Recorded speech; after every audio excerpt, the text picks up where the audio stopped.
La cultura del desperdicio es quizá una de las características más sobresalientes de la modernidad occidental. Y es que se puede afirmar sin exageración que uno de los signos distintivos de nuestra cultura es el desperdicio, la acumulación de productos en buen estado pero que han perdido su capacidad de ser utilizados y que son reemplazados muy fácilmente por sucesivas oleadas de nuevos productos. Es uno de los componentes más visibles en este periodo donde el consumismo y la insatisfacción gobiernan nuestras vidas.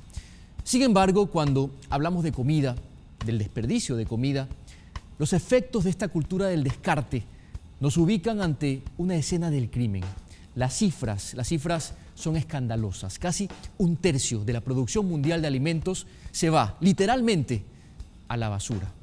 Estamos hablando de miles de toneladas de alimentos que se desperdician todos los días, mientras millones de personas en situación de pobreza no tienen acceso, ya no digamos a una comida digna, sino a por lo menos la cantidad mínima necesaria para sobrevivir. El problema tiene implicaciones de todo tipo, un absurdo humanitario, ambiental y económico que exige una mínima conciencia moral, una conciencia capaz de rebelarse contra este vergonzoso estado de las cosas y que aporte soluciones. Este es el tema de hoy en Mundo al Revés. Bienvenidos, mi nombre es Abraham Verduga. Así empezamos.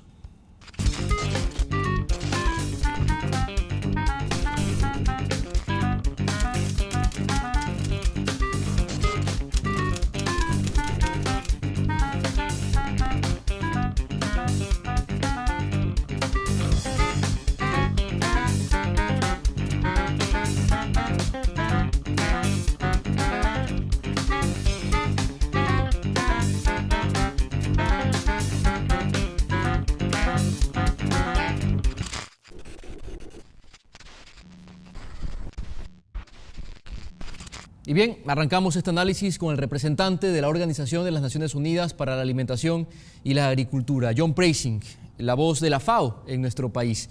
Un académico con más de 30 años de experiencia en agricultura y desarrollo rural en América Latina, África y Estados Unidos. Señor Praising, gracias por concedernos unos minutos de su tiempo. Nos proponemos con este espacio introducirnos en la problemática del desperdicio de alimentos. Y bueno, lo primero es tratar de graficar, de dimensionar el impacto de este fenómeno tan sensible y a la vez tan poco conocido, lamentablemente, por lo menos en el contexto local. ¿Qué tan grave es el problema? Bienvenido. Perfecto. Bueno, gracias. Voy a empezar con un marco más general para decir que a nivel de los Objetivos de Desarrollo Sostenible, o los ODS, en la Agenda 2030, se han identificado dos áreas donde este tema de pérdidas y desperdicio entra. Primero, el segundo ODS, que es de eliminación y erradicación del hambre cero.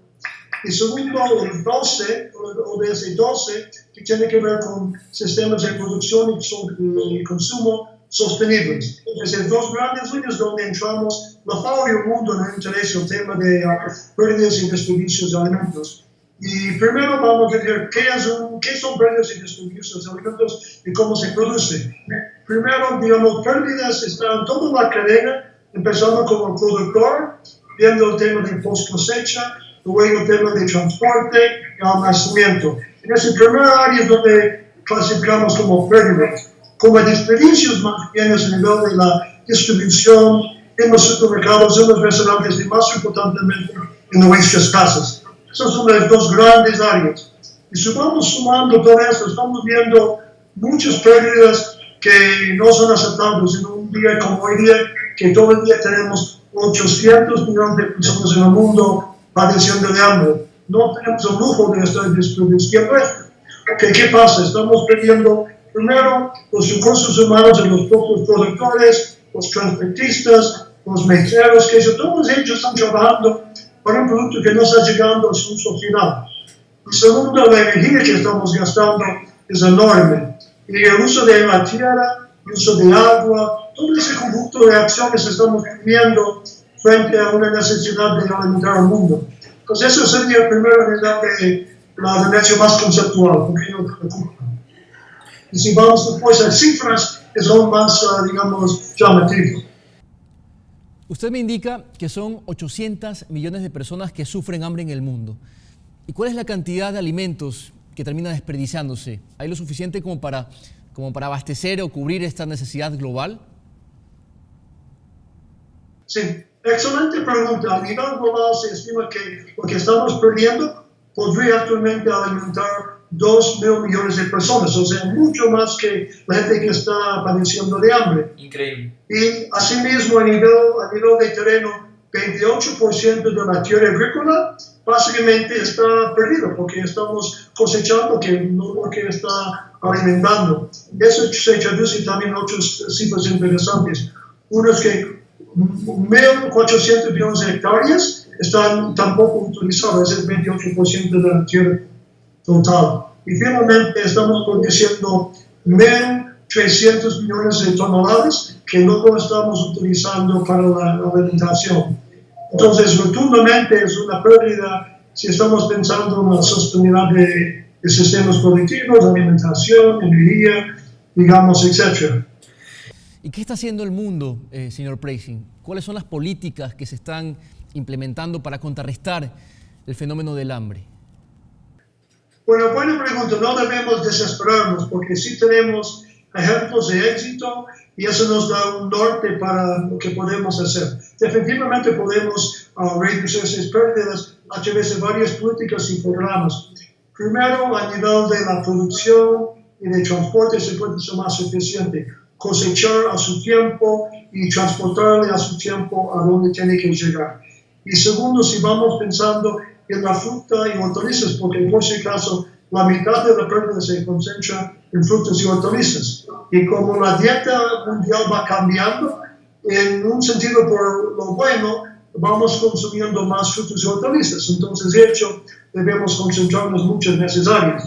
Entonces, bien, lo que podemos hacer primero es tratar de reducir a nivel de la venta, que nosotros estemos más listos de comprar fruta que está tal vez lo que llaman en Brasil fruta fea. O sea, fruta que está básicamente bien, pero no es perfectamente bien. Y en algunos mercados exigen esta fruta perfecta, pero no hay tanta necesidad. Una fruta casi perfecta es buenazo en cuanto a vitaminas, nutrientes, etc. Entonces, eso sería una primera área. Segundo, que el mismo consumidor compre lo que se necesite, que no estemos comprando una docena de algún producto de babacos, una docena más que sea en oferta, debemos comprar lo que necesitamos. Entonces, y comerle al tiempo.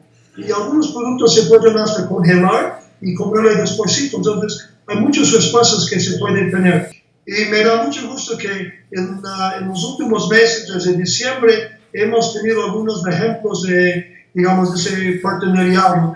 Y con el gobierno, con MAGAP, el Ministerio de Agricultura, el Ministerio de Salud, con el tema tributario, hay ideas que están saliendo. Y con este nuevo gobierno electo, tenemos muchas posibilidades de enfocar en las leyes, en las prácticas, en esa asociación público-privada. Justamente la FAO está trabajando con una nueva iniciativa sobre ese tema, de ser más eficiente para erradicar el hambre o la inseguridad alimentaria, mejor dicho, en el caso del Ecuador, y también uso más eficiente de los recursos, con unos talleres y un programa binacional con Perú y Ecuador. Vamos a un gran taller sobre qué está pasando bien, qué son las nuevas recomendaciones, para que podamos empezar a tener más impacto en el caso de Ecuador en esos grandes temas. Muchas gracias, señor Preissing, por su participación en Mundo al Revés. Cómo no, siempre cuando ustedes tengan interés, con mucho gusto. Que esté muy bien.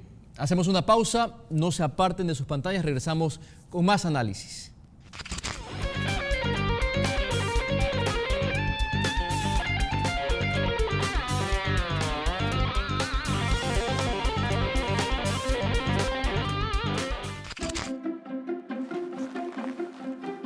Cada año, 1/3 de los alimentos que se producen en el mundo se pierde o desperdicia.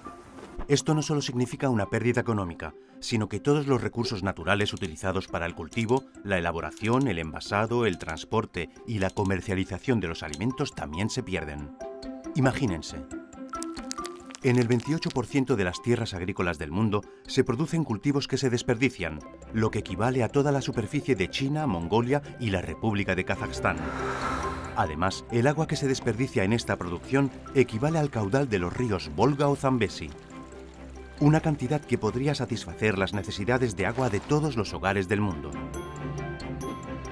Y conforme la agricultura y la pesca se expanden en las zonas silvestres, se sobreexplotan los recursos naturales y se pierden hábitats marinos y forestales, junto con su biodiversidad. Sobre todo, los alimentos desperdiciados emiten unas 3,3 gigatoneladas de gases de efecto invernadero. Si esto fuera un país, sería el tercer país emisor más grande del mundo. Esto no puede continuar. Con un futuro de más personas y menos recursos, no podemos permitirnos tirar nuestros recursos naturales a la basura. Intervengamos contra el despilfarro. Diaconía viene de la palabra griega diáconos, que significa servidor. La diaconía se desarrolló en el mundo griego y romano refiriéndose a quienes sirven desde el punto de vista físico, material y corporal. Es este el nombre acuñado por el Banco de Alimentos que lidera la economista Verónica Sion. Ella es la vicepresidenta de esta organización no gubernamental en nuestro país. Es nuestra invitada de hoy, con quien hablaremos sobre el desperdicio de alimentos, un tema por demás sensible, y es que, según la FAO, la tercera parte de la comida que se produce en el mundo se pierde o se desperdicia. Economista Sion, muchas gracias por su tiempo y por atender esta entrevista. Muchas gracias, Abraham, y un cordial saludo a todos. Realmente es una oportunidad de, a través de este mensaje y este espacio, poder generar un grado de conciencia sobre esa cifra que nos pudiera eventualmente parecer muy lejana, pero lo cierto es que 1.300.000 millones de toneladas métricas en la práctica se desperdician en el mundo a nivel de alimentos, cuando existen más de 800 millones de personas que padecen hambre en el mundo. Se lo dice tan rápido, ¿no? 1.300 millones de personas, pero hay que tomarse un respiro para dimensionar lo que es esto, economista. Yo le quiero confesar que del tema que nos ocupa el día de hoy, realmente conocía muy poco, ¿no? Tenía referencias muy escuetas, información muy superficial. Pero al preparar esta entrevista, algo le comentaba antes de empezar, realmente me he quedado escandalizado, ¿no? Por el impacto, o sea, las cifras de lo que estamos hablando y las personas que están afectadas por esta problemática.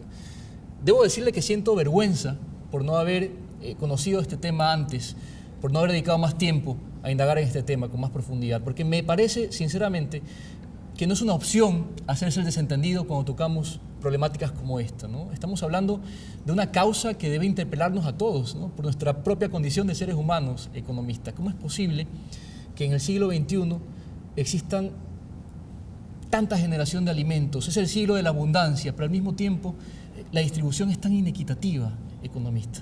Y por eso surgen iniciativas como las nuestras, precisamente una iniciativa no solo a nivel local, sino que forma parte a nivel de una red de bancos de alimentos en el mundo. Somos casi 800 millones de bancos de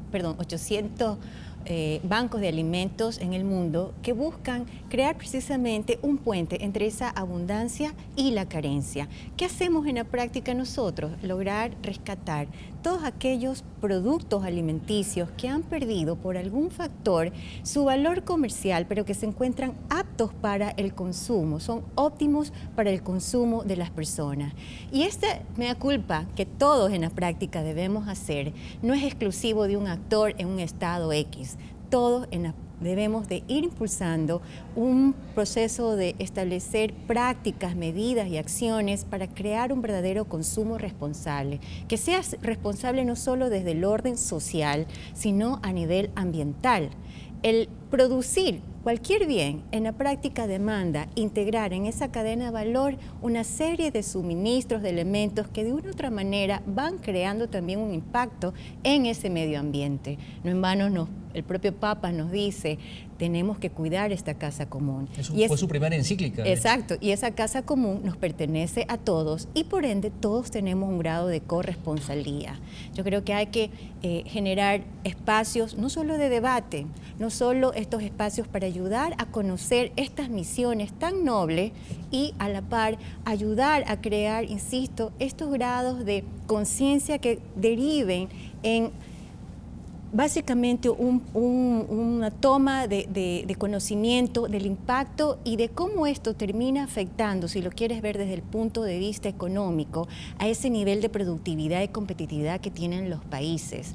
Porque una persona malnutrida, una persona que padece hambre, en la práctica es una persona que por más esfuerzo de políticas públicas para mitigar esos grados de desigualdad, no van a poderse verse beneficiadas a plenitud.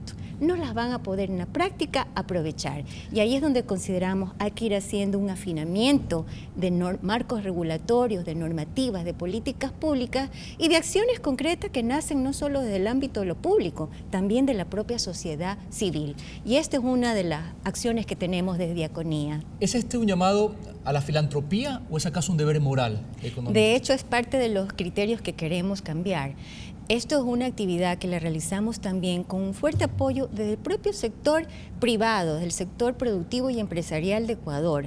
Aliados estratégicos, no solo es la industria alimenticia ecuatoriana, es por ejemplo hoy también la industria farmacéutica, porque buscamos crear un grado de bienestar integral, no solo en nuestros esfuerzos de lucha y de reducción del hambre, sino también de crear personas que tengan acceso, como la propia Constitución lo reconoce, acceso a salud, acceso a alimentación.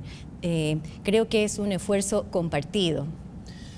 Es una herejía, ¿no?, hablar de este fenómeno, ¿no? El 50% de este derroche alimentario es consecuencia de la mala administración de este recurso, de una dosificación ineficiente del alimento. Es decir, el mundo está en capacidad de alimentar con creces a su población. No es un tema de superpoblación. Eso es un fenómeno distinto que merece un análisis aparte.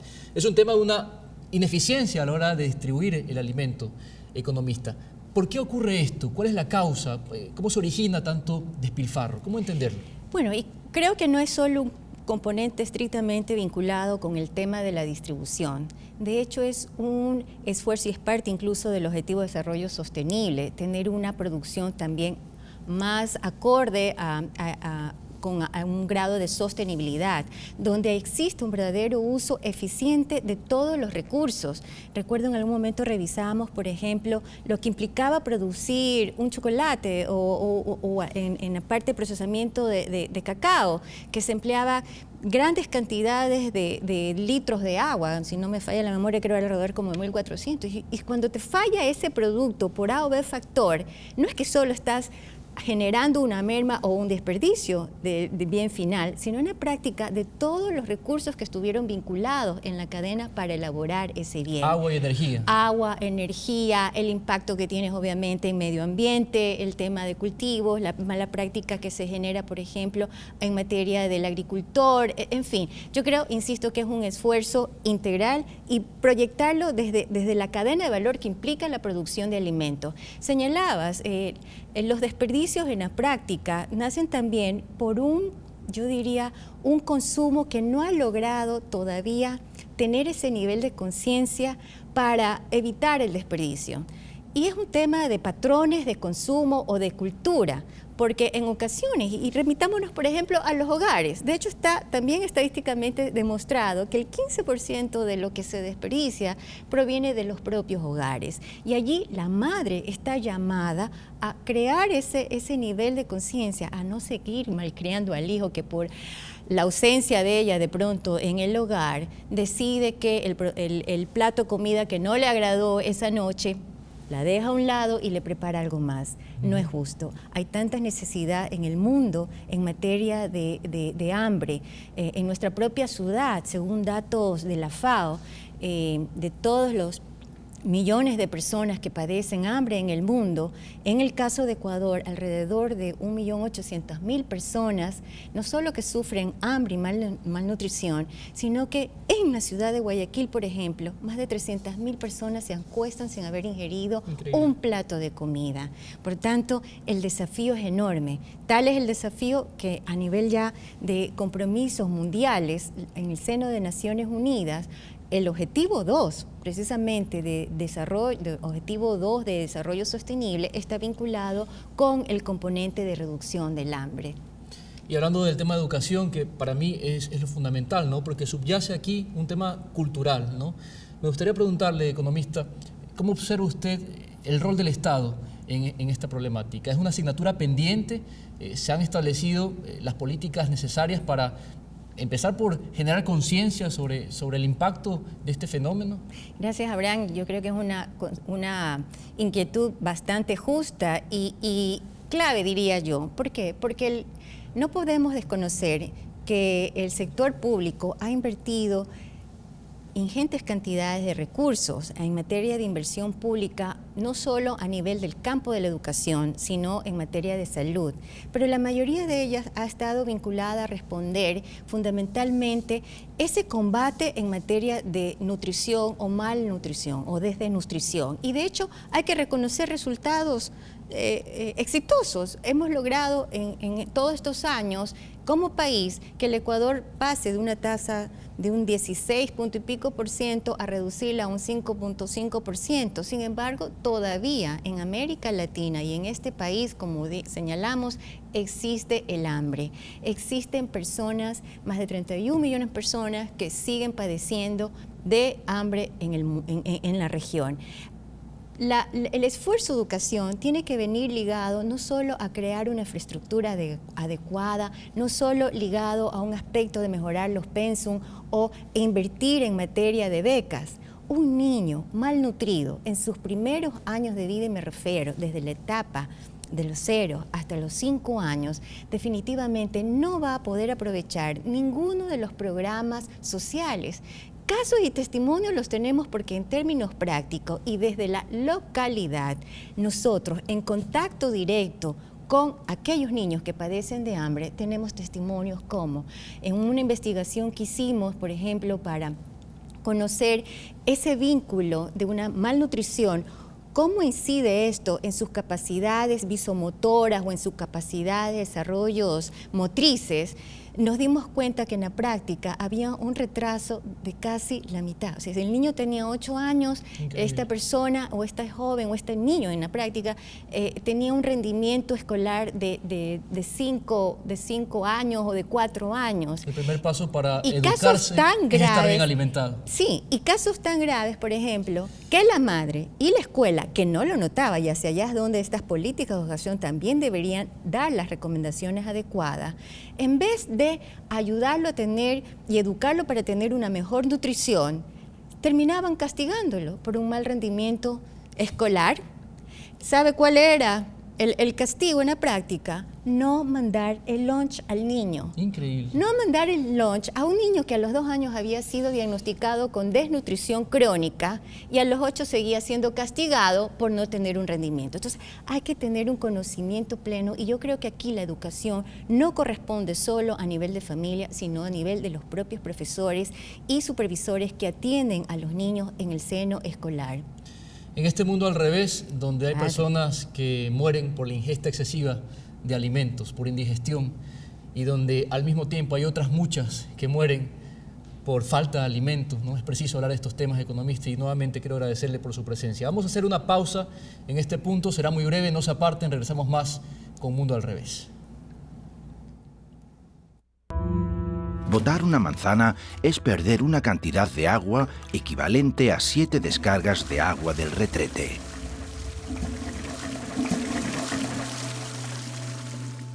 Producir una sola hamburguesa requiere 2.400 litros de agua. Para la carne se necesitan 2.200 litros. Así que comiéndonos una hamburguesa significa consumir una cantidad de 16 tinas llenas de agua.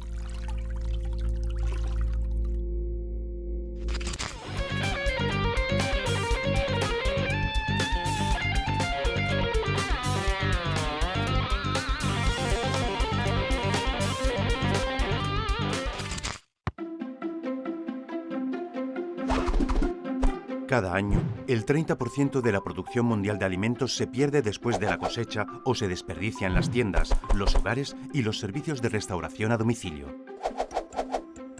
Esto representa 750 millones de dólares por concepto de alimentos cada año y a precios del productor. En los precios de menudeo, el valor alcanza $1 billón, 2 veces el PIB de Noruega. Si la naturaleza nos pidiera pagar el total del costo de ese despilfarro, podría cobrar a la sociedad al menos otros 700.000 millones de dólares al año, porque esos alimentos desperdiciados causaron emisiones de gases de efecto invernadero y daños relacionados con el cambio climático. Utilizaron agua para riego e incrementaron la escasez de agua. Talaron bosques y erosionaron tierras. Condujeron a la pérdida de polinizadores, peces y otra biodiversidad.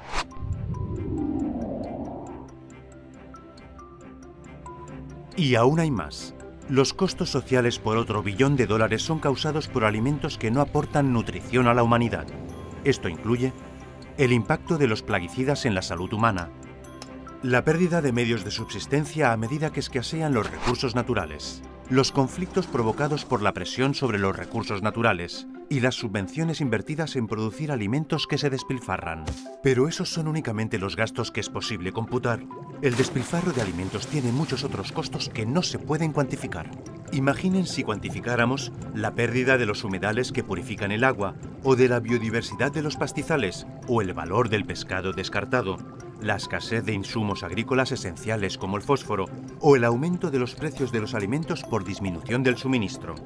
Asignar un valor monetario a las repercusiones ambientales y sociales siempre será inexacto. ¿Cómo valorar la belleza del paisaje o la salud de los niños? Seguimos con más de Mundo al Revés, hoy con la economista Verónica Sion, es la vicepresidenta del Banco de Alimentos Diaconía, que nos acompaña el día de hoy. Economista, seguimos hablando sobre este tema apasionante, un tema que creo yo, sinceramente, que no ha tenido el abordaje requerido, no se ha amplificado este tipo de problemáticas con la importancia merecida, ¿no? Estamos hablando de los alimentos, del acceso a un derecho básico, fundamental, ¿no? Y mencionábamos antes de la pausa, trataba yo de acordarme de una de estas frases célebres de Galeano, ¿no? ¿Cómo es posible que en este mundo al revés haya niños que mueren de indigestión y otros que mueren por falta de alimentos? Hablemos de este tema, economista. Usted encuentra también que hay acá una arista que tiene que ver con la educación, con el tema cultural, nuevamente. Sí, y el tema cultural que esté también orientado no solo a un componente de cantidad, sino de calidad del producto alimenticio que se consume. Y eso es clave, porque hablábamos del tema de educación.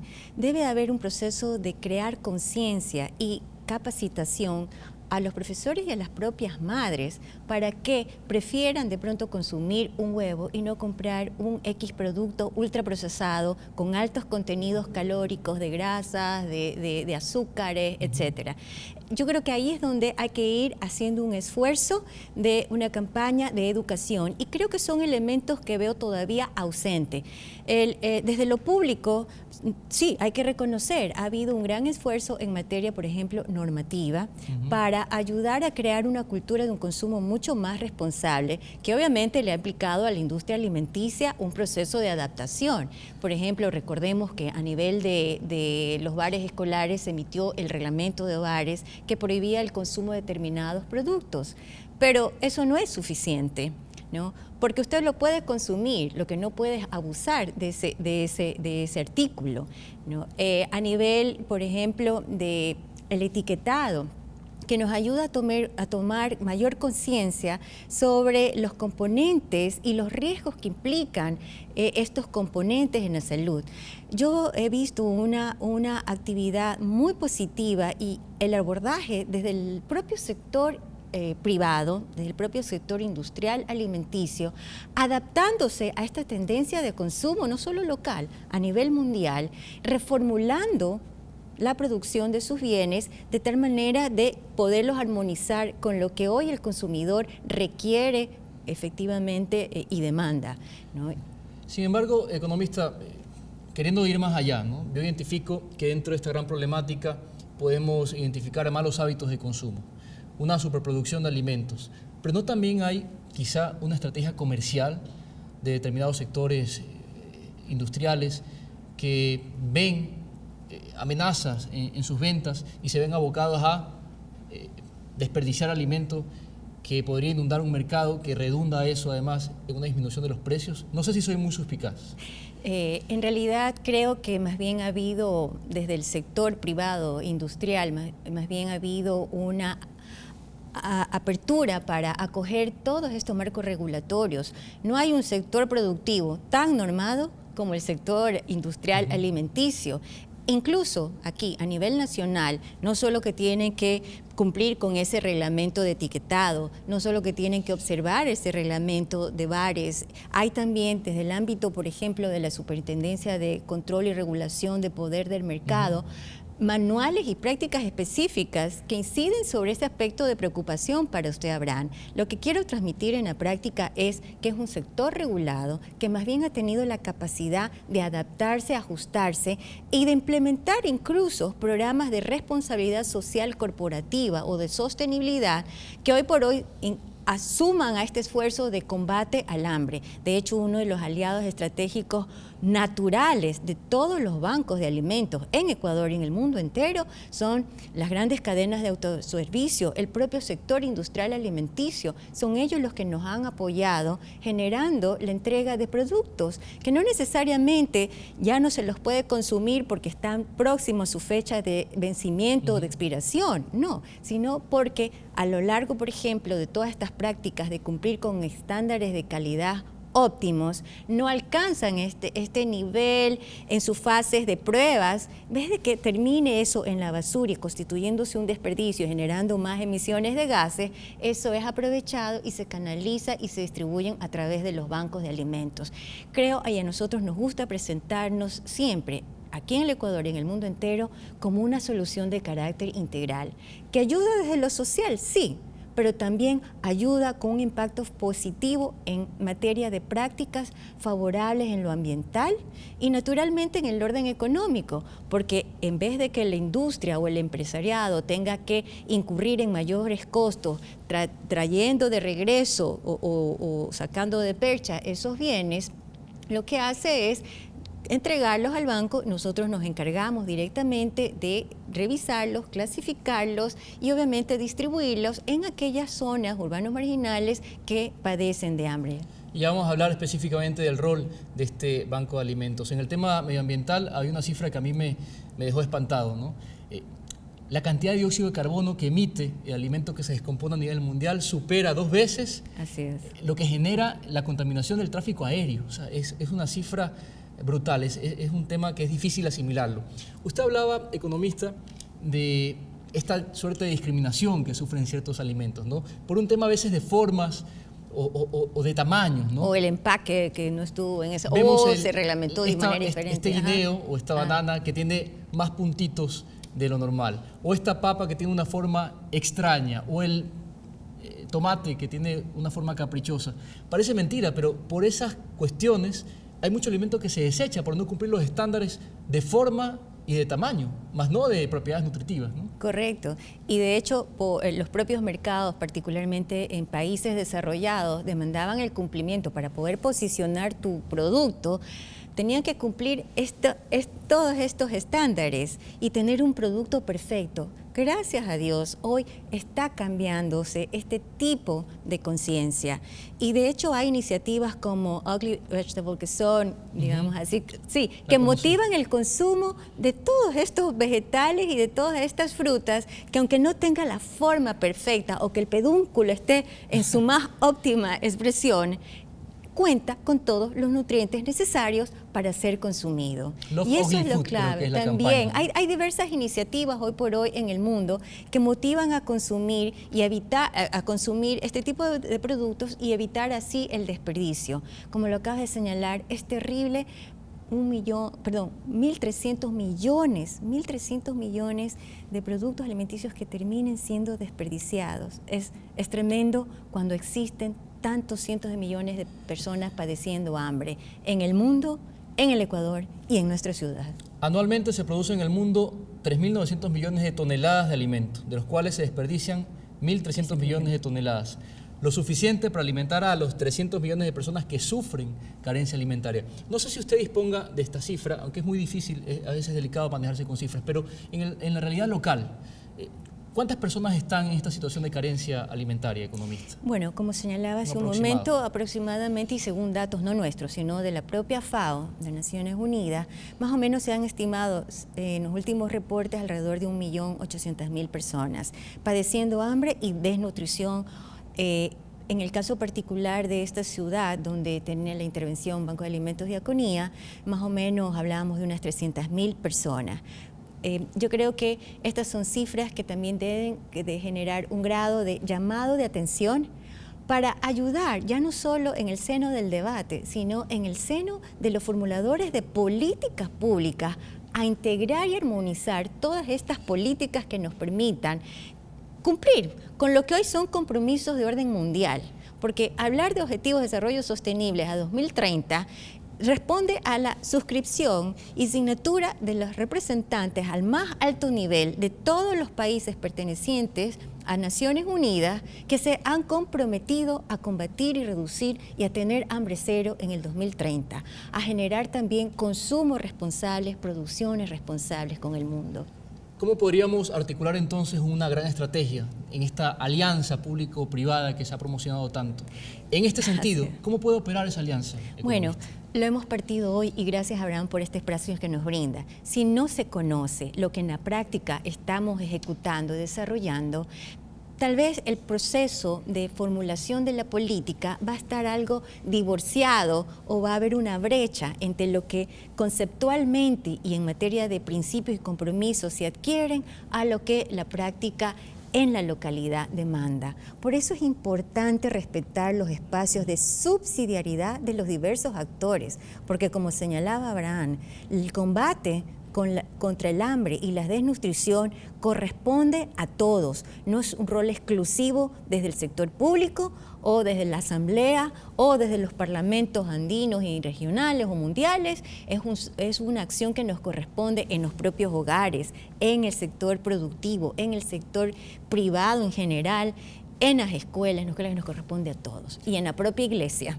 De hecho, esto es una misión que nace como parte de estos principios de la doctrina social de la iglesia, como es, obviamente, fue liderada por Monseñor Arregui y actualmente presidida por Monseñor Luis Gerardo Cabrera. Es un aliciente escucharla, economista, porque no estamos tocando este tema desde la fatalidad, ¿no? Hay una esperanza en el cambio de comportamientos. Hay una esperanza, hay compromisos puntuales establecidos, no solo desde las instituciones, sino desde los propios estados, de ayudar a combatir el hambre. Y yo creo que en esa línea, hoy por hoy, las tendencias, no solo de consumidores, sino las tendencias en materia de políticas y de regulaciones, están avanzando hacia allá. Hay países, obviamente, más duros, como el caso de Europa, por ejemplo, dos países concretos, Italia y Francia, que han promulgado ya leyes contra el desperdicio de alimentos. Los unos, como el caso de Francia, con un carácter no necesariamente de estímulo, sino de penalidades porque establece multas para aquellas cadenas de autoservicios que desperdicien o boten a la basura, o incluso que por evitar algún tipo de demanda o de problema, ¿no?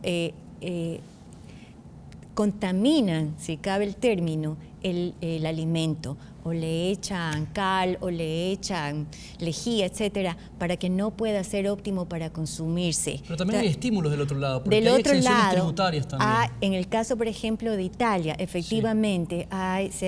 A raíz de la promulgación de la ley en Francia, Italia, y como resultado también, no sé si recuerdan, en el 2015, precisamente en el seno de la Exposición Universal de la Expo Milán, comenzó a hablarse de este tema.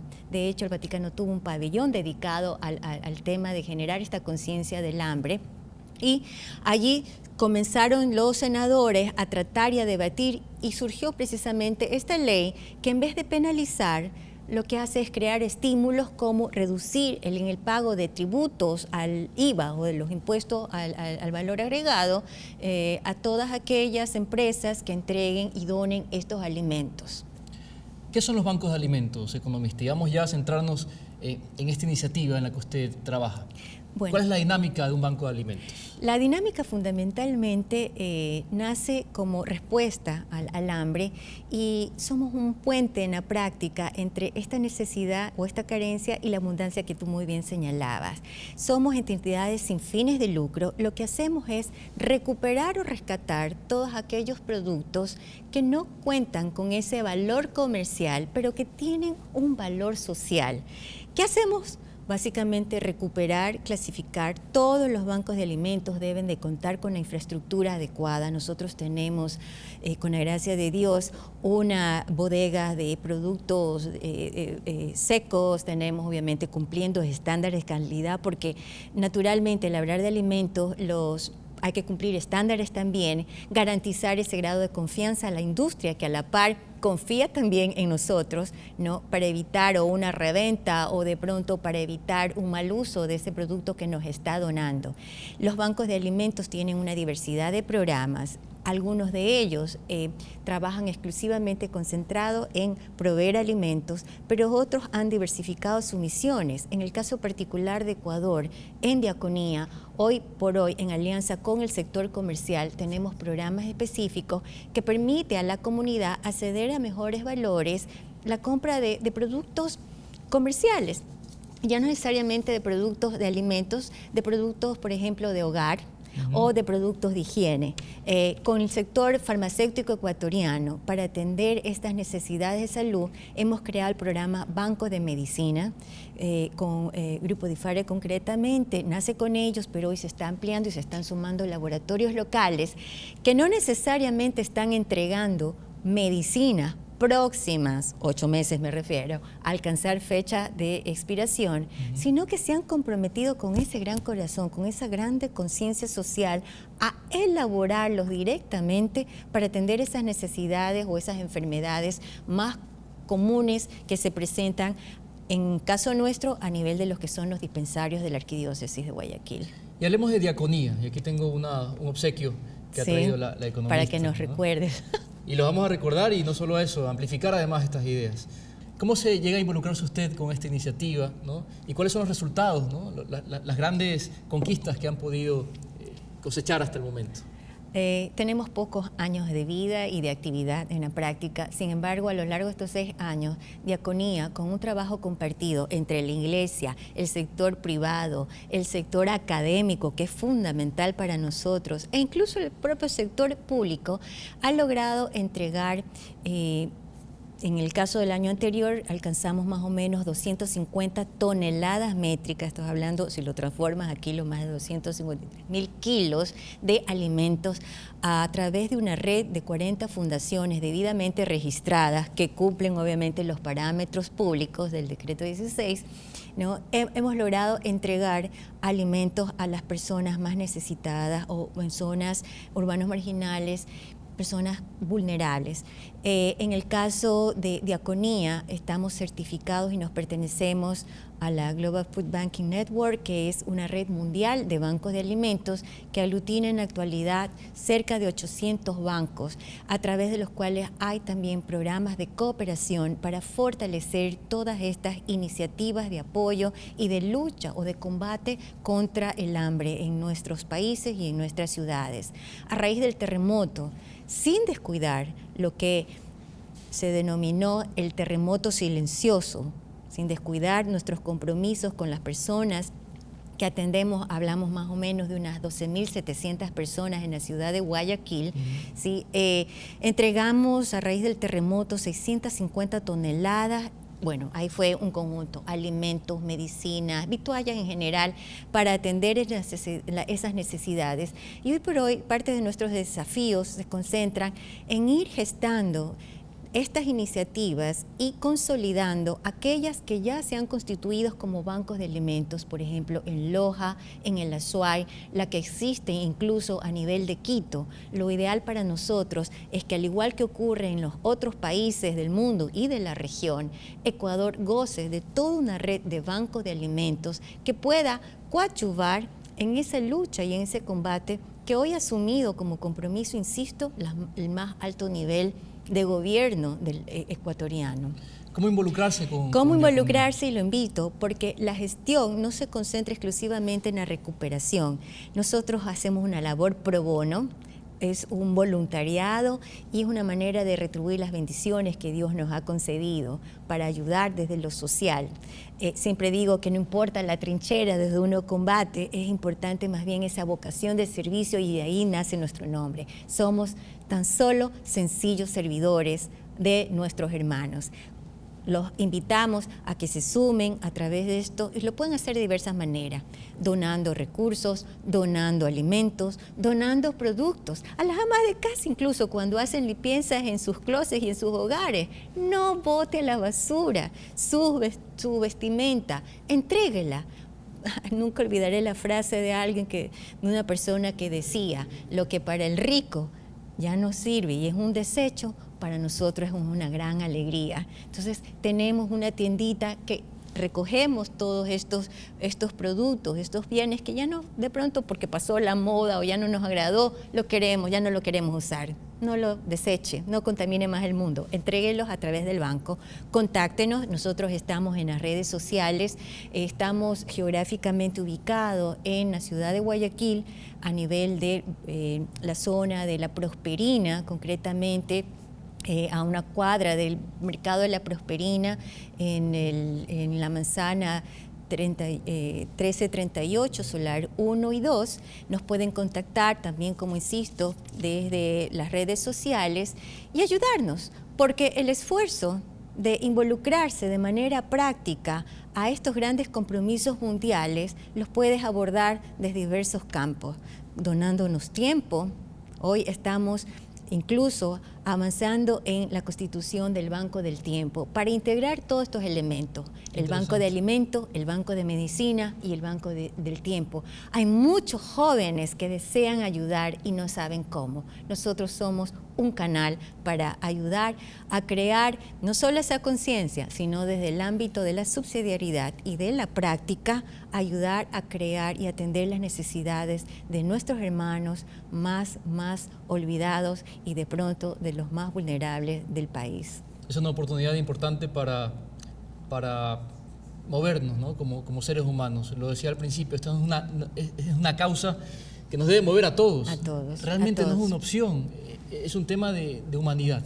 Economista Sion, quiero agradecerle nuevamente por su presencia, finalmente su mensaje para los usuarios de la televisión pública.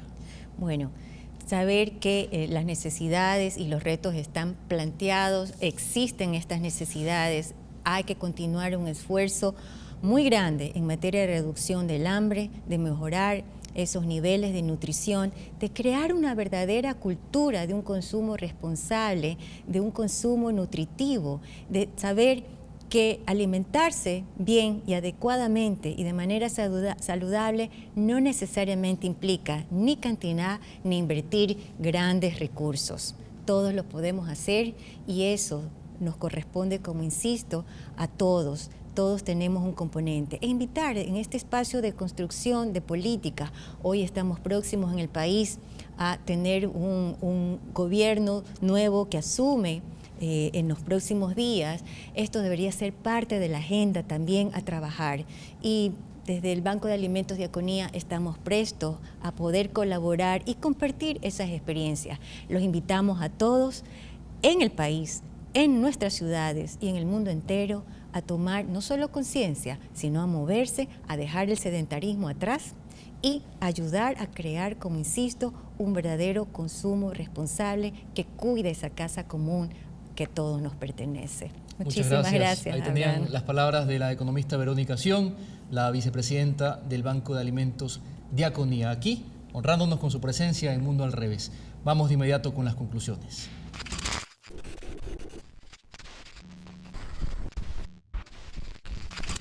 Pequeñas grandes obras como hacer la lista del supermercado para no comprar de más.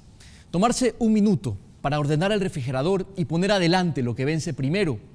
Revisar las alacenas para asegurarse de conservar bien los productos y evitar que se arruinen. O no sentir vergüenza de pedir que nos envuelvan las sobras cuando vamos a un restaurante.